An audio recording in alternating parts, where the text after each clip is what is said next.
Chapter 2. Splitting. If I had to draw a map of those 4+ years to illustrate the time between the day of my mother's death and the day I began my hike on the Pacific Crest Trail, the map would be a confusion of lines in all directions, like a cracking 4th of July sparkler, with Minnesota at its inevitable center. To Texas and back, to New York City and back, to New Mexico and Arizona and Nevada and California and Oregon and back, to Wyoming and back, to Portland, to Orland and back, to Portland and back again and again. But those lines wouldn't tell the story. The map would eliminate all the places I ran to, but not all the places I tried to stay. It wouldn't show you how, in the months after my mother died, I attempted, and failed, to fill in for her in an effort to keep my family together, or how I'd struggled to save my marriage, or while I was doomed it with my lies. It would only seem like the rough star its ever-bright line shooted out. By the time I arrived in town at Mojave, California, on the night before I began hiking the PCT, I'd shot out Minnesota for the last time. I'd even told my mother that, not that she could hear, I'd sat in and I'd mixed her ashes in with the dirt and laid a tombstone, and explained to her that I wasn't going to be around to tend her grave anymore, which meant that no one would.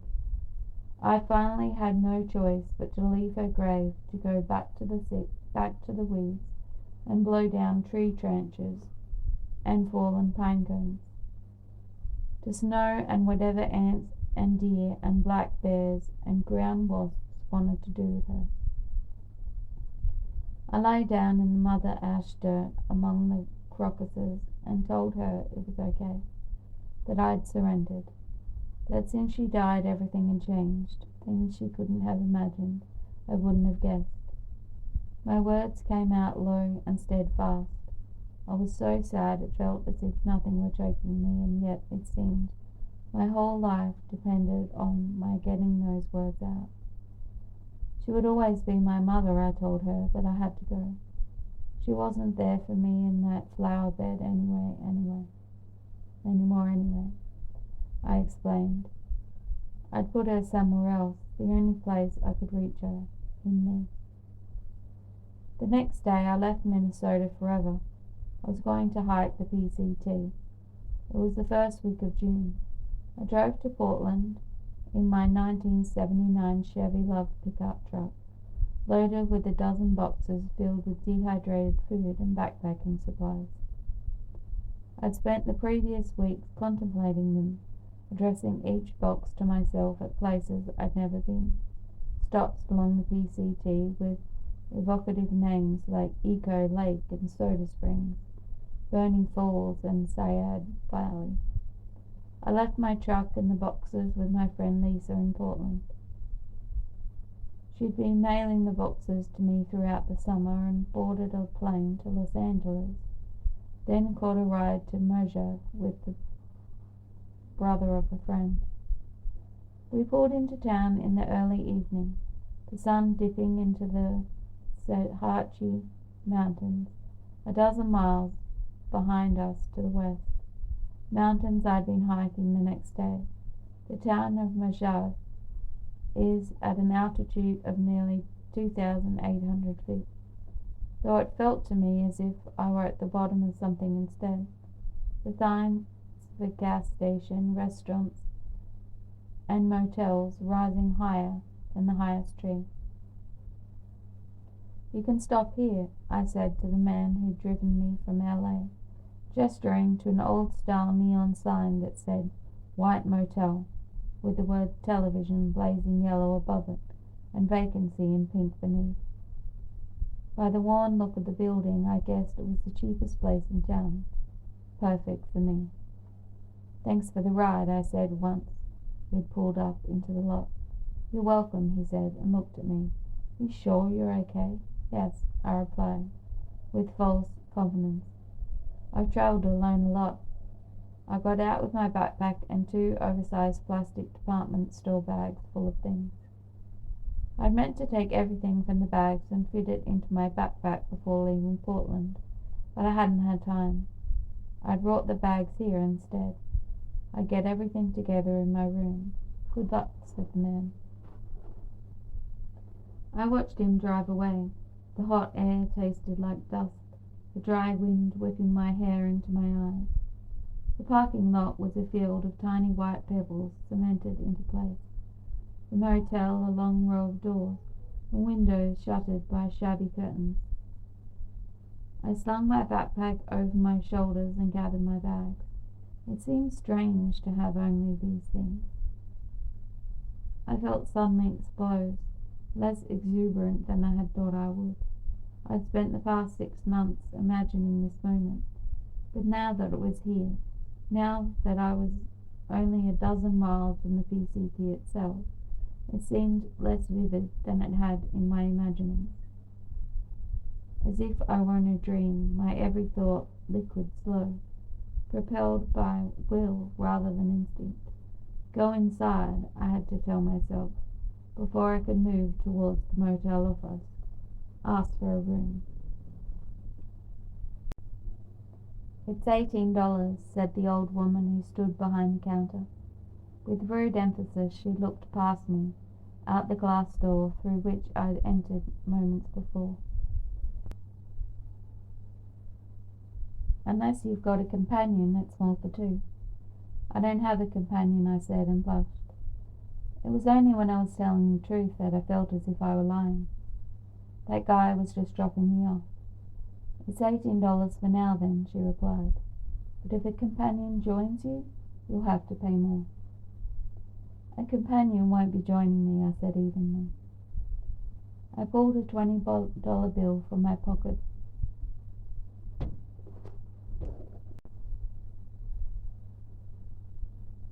Unless you've got a companion, it's more for 2. I don't have a companion, I said, and blushed. It was only when I was telling the truth that I felt as if I were lying. That guy was just dropping me off. It's $18 for now, then, she replied. But if a companion joins you, you'll have to pay more. A companion won't be joining me, I said evenly. I pulled a $20 bill from the pocket of my shorts and slithered across the counter to her. She took my money and handed me $2 and a card to fill out with a pen attached to a bead chain. I'm on foot, so I can't do the car section, I said, gesturing to the form. I smiled, but she didn't smile back. Also, I don't really have an address. I'm travelling, so I write down the address you'll be returning to, she said. See, that's the thing. I'm not sure where I'll live afterwards because your folks then, she laughed. Wherever home is. Okay, I said. I wrote down Edie's address. Though in truth, my connection to Edie in the 4 years since my mother died had become so pained and distant I couldn't rightly consider him my stepfather anymore. I had no home, even though the house we built still stood. Leif and Karen and I were inextricably bound by siblings, but we spoke and saw one another rarely, our lives profoundly different. Paul and I had finalized our divorce the month before, after a harrowing year-long separation. I had beloved friends whom I sometimes referred to as family, but our commitments to each other were informal and intermittent, more familiar in word than in deed. Blood is thicker than water, my mother had always said when I was growing up, a sentiment I'd often disputed. But it turned out that it didn't matter whether she was right or wrong. They both flowed out of my cupped palms. Here you are, I said to the woman sliding the form across the counter in her direction. Though she didn't turn to me for several moments, she was watching a small television set that sat on the table behind the counter. The evening news, something about O.J. Simpson trial. Do you think he's guilty? She asked, still looking at the TV. Seems like it, but it's too soon to know, I guess.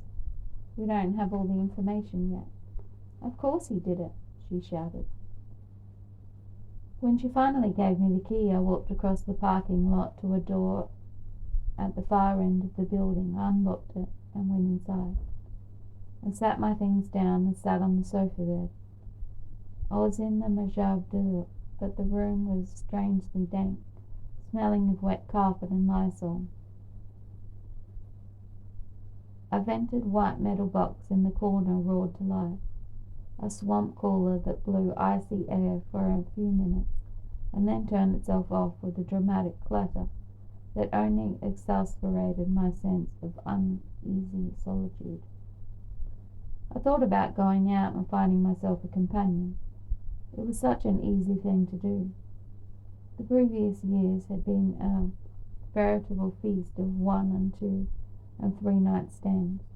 It seemed so ridiculous to me now, all that intimacy with people I didn't love. And yet still I ached for the simple sensation of a body pressed against mine, obliterating everything else. I stood up from the bed and, shaking off longing, to stop my mind from its hunger whirl. I could go to a bar. I could let a man buy me a drink.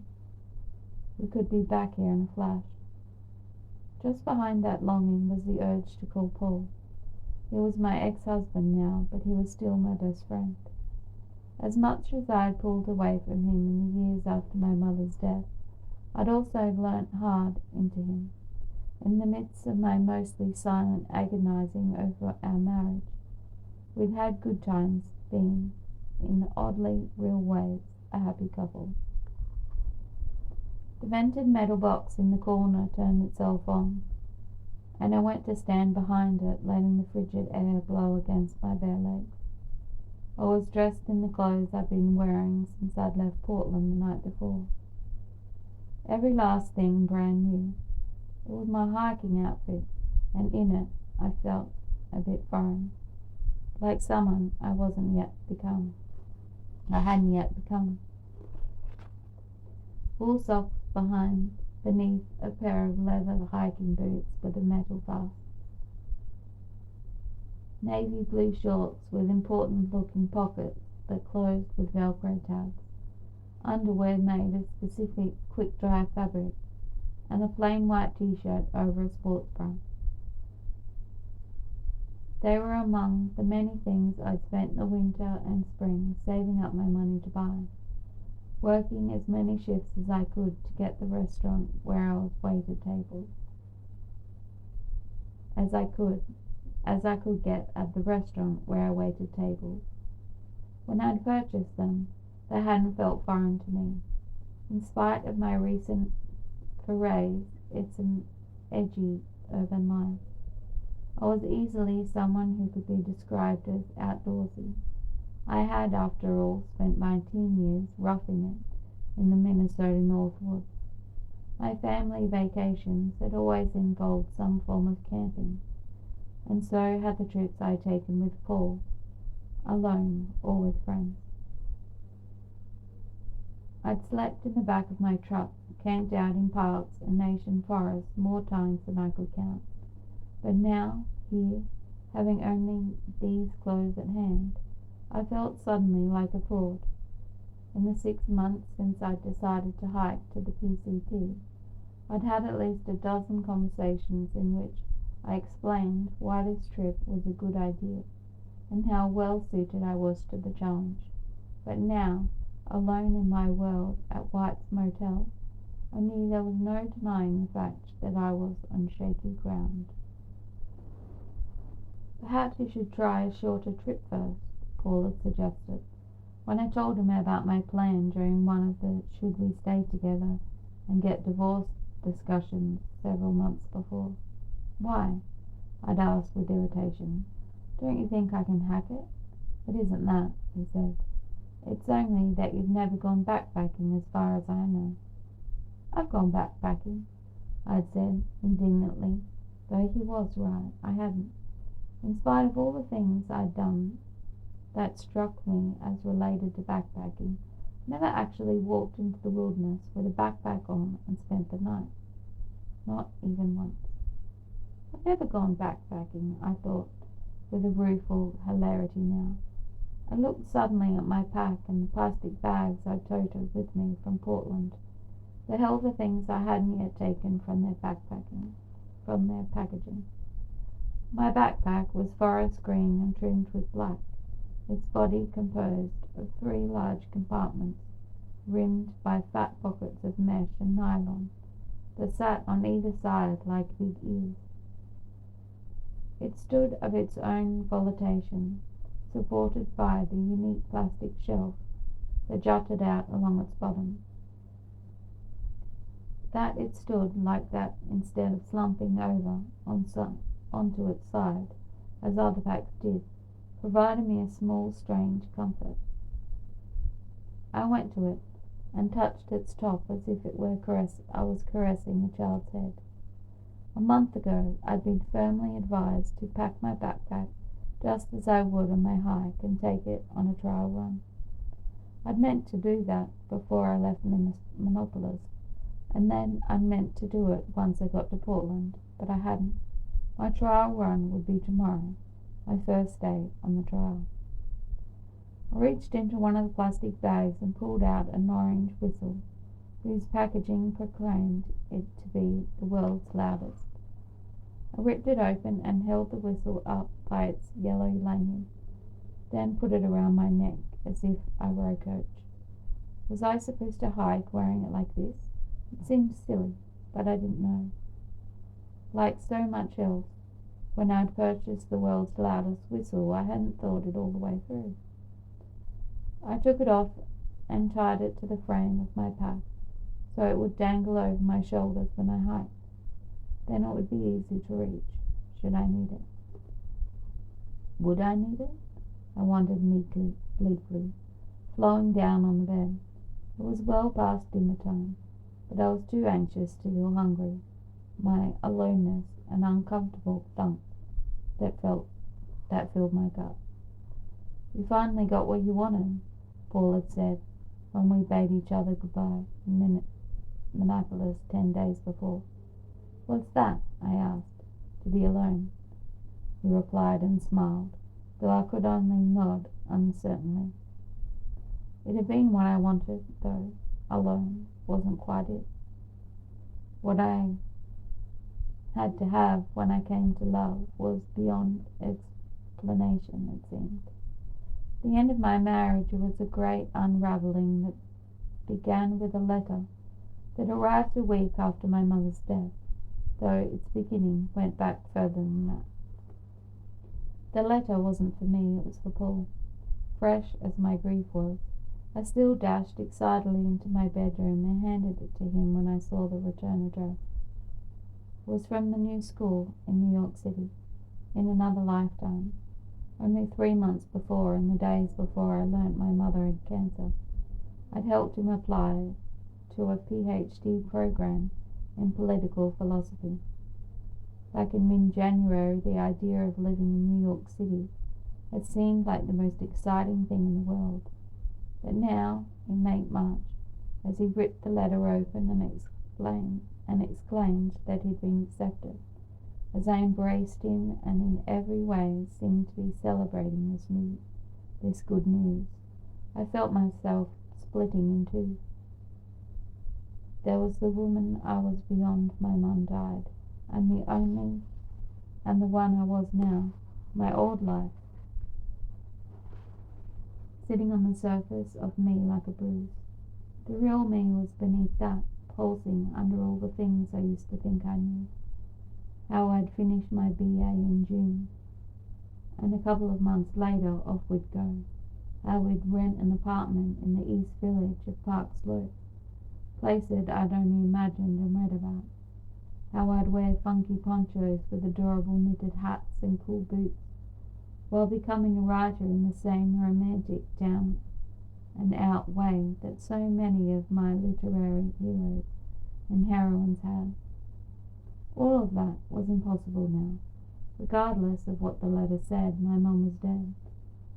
My mum was dead. My mum was dead. Everything I ever imagined about myself had disappeared into the crack of her last breath. I couldn't leave Minnesota. My family needed me. Who would help Leaf finish growing up? Who would be there for Edie in his loneliness? Who would be there for Edie in his loneliness? Who would make Thanksgiving dinner and carry out our family traditions? Someone had to keep what remained of our family together, and that someone had to be me. I owed at least that much to my mother. You should go without me, I said to Paul, as he held the letter, and I said it again and again as we talked throughout the next week, my conviction growing by the day. Part of me was terrified by the idea of him leaving me. Another part of me desperately hoped he would. If he left, the door of our marriage would swing shut without me having to kick it. I would be free, and nothing would be my fault. I loved him. But I'd been imperious and 19 when we'd wed, not remotely ready to commit myself to another person, no matter how dear he was. Though I'd had attractions to other men since shortly after we married, I'd kept them in check. But I couldn't do that anymore. My grief obligated my ability to hold back. So much had been denied. So much had been denied me, I reasoned. Why should I deny myself? So much had denied me, I reasoned. Why should I deny myself? My mum had been dead a week when I kissed another man, and another a week after that. I only made out with them and the others that followed, vowing not to cross a sexual line that held some meaning to me. But still I knew I was wrong to cheat and lie. I felt trapped by my own inability to either leave Paul or stay true. So I waited for him to leave me, to go off to graduate school alone, though of course he refused. He deferred his admission for a year, and we stayed in Minnesota so I could be near my family. Though my nearness in the year that followed, my mother's death accomplished little. It turned out I wasn't able to keep my family together. I wasn't my mum. It was only after her death that I realized who she was. She apparently magical force at the center of our family, who kept us all invisibly spinning in the powerful orbit around her. Without her, Edie slowly became a stranger. Leaf and Karen and I drifted into our own lives. Hard as I fought for it to be otherwise, finally I had to admit it too. Without my mother, we weren't what we'd been. We were four people floating separately among the flotsam of our grief, connected by only the thinnest rope. I never did make that Thanksgiving dinner. By the time Thanksgiving rolled around 8 months after my mum died, my family was something I spoke of in the past tense. So when Paul and I finally moved to New York City a year after we had originally intended to, I was happy to go. Though I could have a fresh start, I would stop messing around with men. I would stop grieving so fiercely. I would stop raging over my family I used to have. I would be a writer who lived in New York City. I would walk around wearing cool boots and an adorable knitted hat. It didn't go that way. I was who I was, the same woman who pulsed beneath the bruise of her old life. Only now I was somewhere else. During the day I wrote stories. At night I waited tables and made out with one of the two men I was simultaneously not crossing the line with. We'd lived in New York only a month when Paul dropped out of graduate school, deciding he wanted to play guitar instead. 6 months later we left altogether, returning briefly to Minnesota before departing on a months-long working road trip all across the West. making a wide circle that included the Grand Canyon and Death Valley, Big Sur, and San Francisco. At trip's end in late spring, we landed in Portland and found restaurant jobs, staying first with my friend Lisa, and in her tiny apartment, and then on a farm 10 miles outside of the city, where, in exchange for looking after a goat and a cat and a covey of exotic game hens, we got to live rent-free for the summer. We pulled the futon from the truck and slept in it, in the living room, under a big wide window that looked out over a filbert orchard. We took long walks and picked berries and made love. I can do this, I thought. I can be Paul's wife. But again, I was wrong. I could only be who it seemed I had to be, only now more so. I didn't ever remember the woman I was before my life had split in two. Living in that little farmhouse on the edge of Portland, a few months past, the second anniversary of my mother's death, I wasn't worried about crossing the line anymore. When Paul accepted a job offer in Minneapolis, it required him to return to Minnesota. Midway through our exotic hen-sitting gig, I stayed behind in Oregon and fucked the ex-boyfriend of the woman who owned the exotic hens. I fucked a cook at the restaurant where I picked up a job waiting tables. I fucked a massage therapist who gave me a piece of banana cream pie and a free massage. All three of them over the span of 5 days. It seemed to me the way it must feel to people who cut themselves on purpose. Not pretty, but clean. Not good, but void of regret. I was trying to heal, trying to get the bad out of the system so I could be good again, to cure me of myself. At summer's end, when I returned to Minneapolis to live with Paul, I believed I had. I thought I was different, better, done. And I was for a time sailing faithfully through the autumn and into the new year. Then I had another affair. I knew I was at the end of the line. I couldn't bear myself any longer. I had to finally speak the words to Paul that would tear my life apart. Not that I didn't love him, but that I had to be alone, though I didn't know why. My mum had been dead 3 years. When I said all the things I had to say, we both fell onto the floor and sobbed. The next day, Paul moved out. Slowly, we told our friends that we were splitting up. We hoped we could work it out, we said. We were not necessarily going to get divorced. First, they were in disbelief. We'd seemed so happy, they all said. Next, they were mad, not at us, but at me. One of my dearest friends took the photograph of me she kept in a frame, ripped it in half, and mailed it to me. Another made out with Paul. When I was hurt and jealous about this, I was told by another friend that this was exactly what I deserved, taste of my own medicine. I couldn't rightfully disagree, but still my heart was broken. I lay alone on our futon, feeling myself almost levitate from pain. 3 months into our separation, we were still in torturous limbo. I wanted neither to go back together with Paul nor to get divorced. I wanted to be two people so I could do both. Paul was dating a smattering of women, but I was suddenly celibate. Now that I'd smashed up my marriage over sex was the furthest thing from my mind.